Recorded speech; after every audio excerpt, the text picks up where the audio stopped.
Salut à toi, Los Optosiens, c'est Bébert Quinquin. Et Maxine Roy. Et bienvenue pour cette Actu Hebdo 30, l'actualité de la semaine. On commence avec le 18 mars, avec la nomination d'une nouvelle directrice adjointe au BCES. Il s'agit de Madame Ciara Walsh, ou Ciara Walsh, je ne sais pas trop le dire, mais elle a été nominée à ce poste. Toutes mes félicitations et bon courage.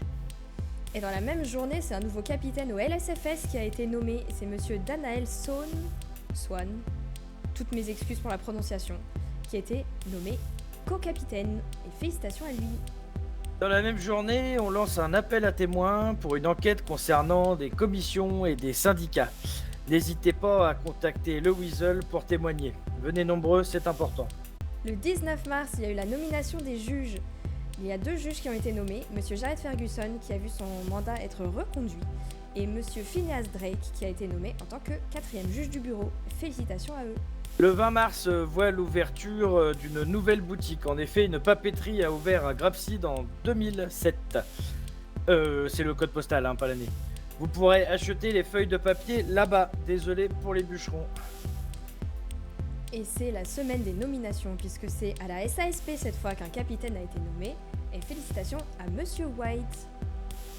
Passons à présent au 22 mars pour une modification de loi. En effet, retrouvez dans l'article nettoyage de printemps dans les codes de loi gouvernementales le résumé et les explications des changements de loi effectués cette semaine par le gouvernement. Et l'événement qui a aussi commencé cette semaine, c'est la course du Benize, la Benicent Blaster Race.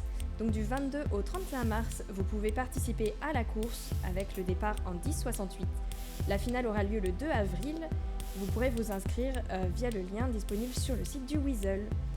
Pensez au BCES et protégez-vous parce qu'il y a eu beaucoup d'accidents. Mettez un casque. Le 24 mars voit l'arrivée d'un nouveau parti politique. En effet, le parti Be Cute, collectif pour une union tolérante et éthique, est apparu à Los Santos. Bon courage à vous. Et enfin, cette semaine, c'est une semaine des élections. Donc les élections municipales ont commencé. Vous pouvez retrouver les interviews des candidats sur nos canaux. Et ce soir, à 22h, si je ne me trompe pas, vous aurez les résultats disponibles sur le parvis des mairies. Une triste actualité cependant, il s'avérait que dans le quartier Aztecas, depuis une semaine, des fusillades ont eu lieu. 4 pour être précis, faisant une trentaine de blessés, plus de 3 millions de dollars de biens illégaux ont été saisis, dont plusieurs armes de catégorie 3. Et nous allons terminer ce petit podcast de l'Actu Hebdo 30 par une nouvelle sympathique et réjouissante, car demain, à savoir le 28 mars, sortira l'épisode 5 du Beberzotto, dédié à la Deluxo. C'était Bébert Quinquin et Maxine Roy. Et à bientôt pour une prochaine actu de la semaine.